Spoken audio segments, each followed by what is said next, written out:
ಮಟ್ಟಿಗೆ ಬಂದಿದ್ದಾರೆ. ಬಂಧುಗಳೇ, ಇವತ್ತು ಬಂದಿರ್ತಕ್ಕಂಥ ಮಹನೀಯರು ನಾವು ಕರ್ಕೊಂಡಲ್ಲಿ ಏನು ಹಸ್ತೋತ್ಸಾಹಗಳನ್ನ ನಾವು ಇಲ್ಲಿ ಹೇಳ್ತೀವಿ. ಈ ಹಸ್ತೋತ್ಸಾಹಗಳ ಸಂಬಂಧಪಟ್ಟಂಗೆ ಈ ವೇದಿಕೆಯ ಮಹಿಳೆಯರಲ್ಲಿ ಮನವಿ ಮಾಡ್ತಾ ಇದ್ದೀವಿ. ಯಾವ ಗುರುಮೂರ್ತಿಯವರ ನೇತೃತ್ವದ ಸಂಘಟನೆಯ ರಾಜ್ಯ ಪದಾಧಿಕಾರಿಗಳನ್ನ ಮಾನ್ಯ ಮುಖ್ಯಮಂತ್ರಿಗಳ ಜೊತೆಗೆ ಒಂದು ಸಭೆಯನ್ನು ಮಾಡಿ ಈ ಕರ್ನಾಟಕದಲ್ಲಿರ್ತಕ್ಕಂತಹ ದಲಿತರ ಸುಮಾರು 11 ವೇದಿಕೆಗಳನ್ನು ನಾವೇನು ಈ ಒಂದು ಕಾರ್ಯಕ್ರಮದಲ್ಲಿ ಇಟ್ಟಿದ್ದೀವಿ. ಬಿ ಕೃಷ್ಣಪ್ಪನವರು ಸ್ಥಾಪಿಸಿದ ಕರ್ನಾಟಕ ದಲಿತ ಸಂಘರ್ಷ ಸಮಿತಿಯ ವತಿಯಿಂದ ಡಾಕ್ಟರ್ ಬಾಬಾ ಸಾಹೇಬ್ ಅಂಬೇಡ್ಕರ್ ಅವರ 134ನೇ ಜನ್ಮದಿನದ ಅಂಗವಾಗಿ ಕೋಮುವಾದವನ್ನು ಧಿಕ್ಕರಿಸಿ ಸಂವಿಧಾನವನ್ನ ರಕ್ಷಿಸಿ ದಲಿತರ ಅಭಿವೃದ್ಧಿಗೋಸ್ಕರ ಜನಕ್ರಾಂತಿ ಸಮಾವೇಶವನ್ನ ಇವತ್ತು ನಾವು ವಸಂತನಗರದ ಅಂಬೇಡ್ಕರ್ ಭವನದಲ್ಲಿ ನಾವು ಏರ್ಪಡಿಸಿದ್ವಿ. ಇವತ್ತು ಈ ದೇಶದಲ್ಲಿ ಏನಾಗಿದೆ ಅಂತ ಹೇಳಿದ್ರೆ, ದೇಶಕ್ಕೆ ಸ್ವಾತಂತ್ರ್ಯ ಬಂದು 78 ವರ್ಷ ಆಯ್ತು, ಸಂವಿಧಾನ ಜಾರಿಯಾಗಿ 75 ವರ್ಷ ಆಯ್ತು. ಆದ್ರೂ ಕೂಡ ಇವತ್ತು ಸಂವಿಧಾನವನ್ನ ಬದಲಾಯಿಸಬೇಕು ಅಂತಕ್ಕಂಥ ಮಾತುಗಳನ್ನ ಈ ದೇಶದಲ್ಲಿ ರಾಜ್ಯದಲ್ಲಿ ಮಾತಾಡ್ತಾ ಬರ್ತಾ ಇದ್ದಾರೆ. ಯಾವಾಗ 2024ರ ಚುನಾವಣೆಯಲ್ಲಿ ದಲಿತರು ಬಿಜೆಪಿಯ ವಿರುದ್ಧ ಓಟನ್ನ ಕೊಟ್ಟರು, ಎಚ್ಚೆತ್ತುಕೊಂಡಂತಹ ಈ ಕೋಮುವಾದಿ ಮತ್ತು ಸನಾತನವಾದಿ ಸಂಪ್ರದಾಯವಾದಿಗಳೆಲ್ಲ ಸೇರ್ಕೊಂಡು ಸಂವಿಧಾನವೇ ನಮ್ಮ ಪರಮ ಗ್ರಂಥ ಅಂತ ಹೇಳಿದ್ರು. ಮುಂದುವರೆದು ಮೋದಿಯವರು ಸಂವಿಧಾನವೇ ನಮ್ಮ ಗ್ರಂಥ ಅಂತ ಹೇಳಿದ್ರು. ಮತ್ತೆ ಸಂವಿಧಾನಕ್ಕೆ ನಮಸ್ಕಾರವನ್ನ ಮಾಡಿ ಅವರು ಪ್ರತಿಜ್ಞಾ ವಿಧಿಯನ್ನ ಅವರು ಸ್ವೀಕರಿಸಿದ್ರು. ಸೊ ಈ ಸಂದರ್ಭದಲ್ಲಿ ಹಿಂಗೆಲ್ಲ ಮಾಡಿದಂತವರು ಕೂಡ RSS ನ ಪ್ರಮುಖರಾಗಿರ್ತಕ್ಕಂತ ಗೋಲ್ವಾಲ್ಕರ್ ಅವರು ಕೂಡ ಬಾಬಾ ಸಾಹೇಬ್ ಅಂಬೇಡ್ಕರ್ ಅವರು ಬರೆದಿರ್ತಕ್ಕಂತ ಸಂವಿಧಾನವನ್ನ ನಾವು ಒಪ್ಪೋದಿಲ್ಲ ಅಂತ ಹೇಳಿದ್ರು. ಇತ್ತೀಚೆಗೆ ಪೇಜಾವರ ಸ್ವಾಮೀಜಿಯವರು ಹಿಂದೆ ಇದು ಸ್ವಾತಂತ್ರ್ಯ ಬರೋದಕ್ಕೂ ಮೊದಲು ಇದು ಹಿಂದೂ ರಾಷ್ಟ್ರವಾಗಿತ್ತು, ಸ್ವಾತಂತ್ರ್ಯ ಬಂದ ನಂತರದಲ್ಲಿ ಇದು ಜಾತ್ಯತೀತ ರಾಷ್ಟ್ರವಾಯಿತು, ಆದ್ರೆ ನಮಗೆ ಒಪ್ಪುವಂತ ಸಂವಿಧಾನ ಇನ್ನೂ ಜಾರಿಯಾಗಿಲ್ಲ ಅನ್ನುವಂತ ಮಾತನ್ನ ಅವರು ಹೇಳಿದ್ರು. ವಿಶ್ವ ಒಕ್ಕಲಿಗರ ವೇದಿಕೆಯ ಸ್ವಾಮೀಜಿ ಯಾರು ಚಂದ್ರಶೇಖರನಾಥ ಸ್ವಾಮೀಜಿ ಅವರು ಏನು ಹೇಳಿದ್ರು ಅಂತ ಹೇಳಿದ್ರೆ, ಮುಸಲ್ಮಾನರಿಗೆ ಕೊಟ್ಟಿರ್ತಕ್ಕಂತ ಓಟಿನ ಹಕ್ಕನ್ನ ವಾಪಸ್ ಪಡ್ಕೋಬೇಕು ಅಂತಕ್ಕಂಥ ಮಾತನ್ನ ಅವರು ಹೇಳಿದ್ರು. ಇದೇ 2025ರಲ್ಲಿ ಏನು ಅಯೋಧ್ಯೆಯಲ್ಲಿ ರಾಮ ಮಂದಿರದ ಬಾಲರಾಮನ ಪ್ರತಿಷ್ಠಾಪನೆ ಆಯ್ತು, ಆ ಸಂದರ್ಭದಲ್ಲಿ RSS ನ ಪ್ರಮುಖರಾಗಿರ್ತಕ್ಕಂಥ ಮೋಹನ್ ಭಾಗವತ್ ಅವರು ಒಂದು ಮಾತನ್ನ ಹೇಳಿದ್ರು. ಏನು ಅಂತ ಹೇಳಿದ್ರೆ, ಇವತ್ತು ನಮಗೆ ಸ್ವಾತಂತ್ರ್ಯ ಸಿಕ್ಕ ಹಾಗೆ ಆಗಿದೆ ಅಂತ ಹೇಳಿ. ಸೊ ಇವೆಲ್ಲಾ ಮಾತುಗಳನ್ನ ನಾವು ಸೂಕ್ಷ್ಮವಾಗಿ ಗಮನಿಸಿದಾಗ ಇವರೆಲ್ಲರೂ ಕೂಡ ಸಂವಿಧಾನವನ್ನ ನಿರಾಕರಿಸ್ತಕ್ಕಂಥ ಮಾತುಗಳನ್ನ ಆಡ್ತಾ ಬಂದಿದ್ದಾರೆ. ಈ ಹಿಂದೆ ವಾಜಪೇಯಿ ನೇತೃತ್ವದ ಸರ್ಕಾರ ಅಧಿಕಾರದಲ್ಲಿ ಇದ್ದಾಗಲೂ ಕೂಡ ಸಂವಿಧಾನವನ್ನ ಬದಲಾವಣೆ ಮಾಡಬೇಕು ಅಂತ ಹೇಳಿ ಅವರು ಒಂದು ಸಮಿತಿಯನ್ನು ರಚನೆ ಮಾಡಿದ್ರು. ಅದಕ್ಕೆ ವೆಂಕಟಾಚಲಯ್ಯ ಅಂತಕ್ಕಂಥವ್ರನ್ನು ಕೂಡ ಅಧ್ಯಕ್ಷರನ್ನಾಗಿ ಮಾಡಿದ್ರು. ಅಂದಿನ ರಾಷ್ಟ್ರಪತಿ KR ನಾರಾಯಣ್ ಅವರು ಕೂಡ ಅದನ್ನ ವಿರೋಧ ಮಾಡಿದ್ರು. ದೇಶಾದ್ಯಂತ ಪ್ರತಿಭಟನೆಗಳು ನಡೆದವು, ಅದು ಅಲ್ಲಿಗೆ ನಿಂತೋಯ್ತು.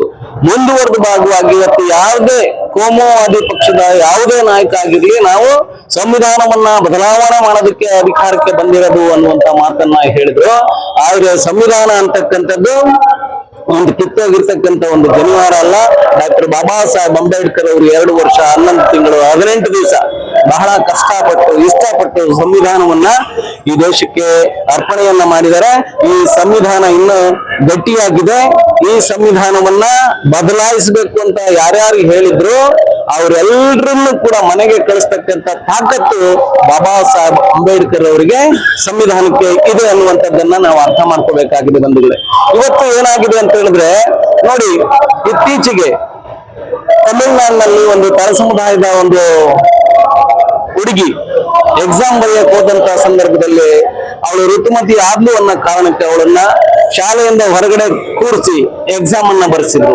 ಇದು ಯಾರಿಗೂ ಕೂಡ ಅಪಮಾನ ಅಂತ ಅನಿಸ್ಲೇ ಇಲ್ಲ, ಅಸಹ್ಯ ಅಂತ ಅನಿಸ್ಲೇ ಇಲ್ಲ. ಆದ್ರೆ ಶಿವಮೊಗ್ಗ ನಗರದಲ್ಲಿ CET ಎಕ್ಸಾಮ್ ಬರೆಯಕ್ಕೆ ಹೋದಂತ ಸಂದರ್ಭದಲ್ಲಿ ಜನಿವಾರವನ್ನ ತೆಗೆಸಿದ್ರು ಅಂತಕ್ಕಂತ ಒಂದೇ ಒಂದು ಕಾರಣವನ್ನ ಇಟ್ಕೊಂಡು ಇಡೀ ದೇಶಾದ್ಯಂತ ಸುದ್ದಿ ಮಾಡ್ತಾ ಇದ್ದಾರೆ.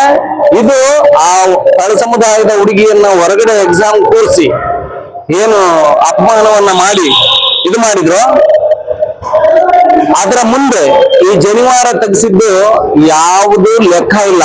ಆದ್ರೆ ಇವತ್ತು ಜಾತಿವಾದಿಗಳು, ಕೋಮುವಾದಿಗಳು ಇದನ್ನೇ ಒಂದು ದೊಡ್ಡ ಉಯಿಲೆಬ್ಬಿಸ್ತಾ ಇದ್ದಾರೆ.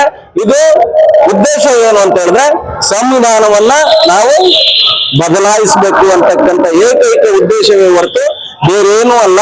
ಹಾಗಾಗಿ ನಾವು ಎಲ್ಲರೂ ಕೂಡ ಇವತ್ತು ಸಂವಿಧಾನವನ್ನ ರಕ್ಷಣೆ ಮಾಡುವಂತಹ ಒಂದು ಜವಾಬ್ದಾರಿ ನಮ್ಮ ಮೇಲಿದೆ.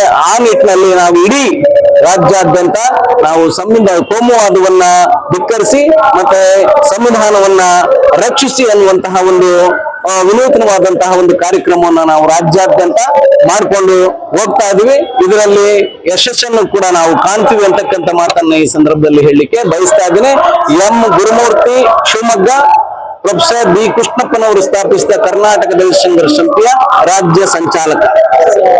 ಸುದೀರ್ಘವಾಗಿ 30-35 ವರ್ಷಗಳಿಂದ ಹೋರಾಟ ಮಾಡ್ಕೊಂಡು ಬಂದಿರೋದಕ್ಕೆ ಒಂದು ಸರ್ಕಾರದಿಂದ ಸಿಹಿ ಸುದ್ದಿ ತಾವೇ ತರ್ಕೊಂಡಿದ್ದೀರಾ. ಒಳ ಮೀಸಲಾತಿ ಜಾರಿಗೆ ಆಗ್ತಾ ಇದೆ. ಪರಿಶಿಷ್ಟ ಜಾತಿ, ಪರಿಶಿಷ್ಟ ಪಂಗಡ, OBC ಸಮುದಾಯಗಳು ಎಲ್ಲ ವಿದ್ಯಾವಂತರಿಗೆ ಬಹಳಷ್ಟು ಮಗದಷ್ಟು ಜನರಿಗೆ ಒಳ್ಳೆ ಅನುಕೂಲ ಆಗ್ತಾ ಇದೆ ತಮ್ಮ ಕಡೆಯಿಂದ. ತಾವು ಹೇಳಿ ಸರ್, ಈ ಏನು 101 ಜಾತಿಗಳಲ್ಲಿ ಅತ್ಯಂತ ಪ್ರಬಲವಾಗಿರ್ತಕ್ಕಂಥ ಜಾತಿಗಳು ಇಡೀ ದುರ್ಬಲ ವರ್ಗಗಳ ಮೀಸಲಾತಿಯನ್ನ ಕಬಳಿಸ್ತಾ ಹೋಗ್ತಾ ಇದ್ವು. ಸೊ ಇದನ್ನ ಕರ್ನಾಟಕ ದಲಿತ ಸಂಘರ್ಷ ಸಮಿತಿಯ ಸಂಸ್ಥಾಪಕ ಪ್ರೊಫೆಸರ್ ಬಿ ಕೃಷ್ಣಪ್ಪನವರು ಅದನ್ನ ಸ್ಟಡಿ ಮಾಡಿದ್ರು. ಇಲ್ಲ, ಇಲ್ಲಿ ಅನ್ಯಾಯ ನಡೀತಾ ಇದೆ, ಪ್ರಬಲ ಜಾತಿಗಳು ಇಡೀ ಮೀಸಲಾತಿಯನ್ನ ಕಬಳಿಸ್ತಾ ಇದ್ದಾವೆ, ಇದು ಸರಿಯಲ್ಲ.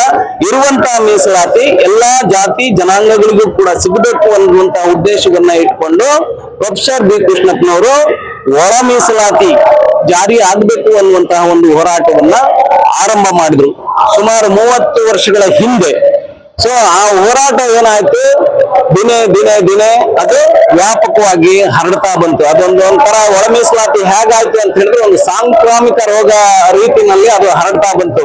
ಸೊ ಇದಕ್ಕೆ ತಕ್ಷಣ ಮದ್ದು ಏನು ಅಂತ ಹೇಳಿದ್ರೆ ಒಳ ಮೀಸಲಾತಿಗೆ ಆ ಒಳ ಮೀಸಲಾತಿಯನ್ನ ಜಾರಿಗೊಳಿಸಬೇಕು ಅಂತಕ್ಕಂತಹ ಏಕೈಕ ಉದ್ದೇಶ. ಅದನ್ನ ಇಮ್ಮಿಡಿಯೇಟ್ ಜಾರಿಗೊಳಿಸಿದ್ರೆ ಎಲ್ಲರಿಗೂ ಕೂಡ, ಎಲ್ಲಾ ಜಾತಿ ಜನ ವರ್ಗದವರಿಗೂ ಕೂಡ ಈ ಮೀಸಲಾತಿ ಸಿಗುತ್ತೆ. ಅವರೆಲ್ಲರೂ ಕೂಡ ಮುಖ್ಯವಾಹಿನಿಗೆ ಬರೋದಕ್ಕೆ ಅನುಕೂಲ ಆಗುತ್ತೆ. ನೋಡಿ, ನಾವು 35 ವರ್ಷದಿಂದ ಒಳ ಮೀಸಲಾತಿಗೋಸ್ಕರ ಹೋರಾಟ ಮಾಡ್ತಾ ಇದೀವಿ. ಇತ್ತೀಚೆಗೆ ಸರ್ಕಾರ, ಅದರಲ್ಲೂ ಸನ್ಮಾನ್ಯ ಮುಖ್ಯಮಂತ್ರಿ ಸಿದ್ದರಾಮಯ್ಯನವರು ಅವರು ಆಸಕ್ತಿಯನ್ನ ತಗೊಂಡು ನಾನು ಜಾರಿ ಮಾಡೇ ಮಾಡ್ತೀನಿ ಅಂತಕ್ಕಂಥ ಒಂದು ಮಾತನ್ನ ಅವರು ಹೇಳಿ ಈಗಾಗಲೇ ನಾಗಮೋಹನ್ ದಾಸ್ ಅವರ ಏಕ ಸಮಿತಿ ಸದಸ್ಯ ಆಯೋಗವನ್ನ ರಚನೆ ಮಾಡಿ ಅವರು ಈಗಾಗಲೇ ಕಾರ್ಯೋನ್ಮುಖರಾಗಿದ್ದಾರೆ.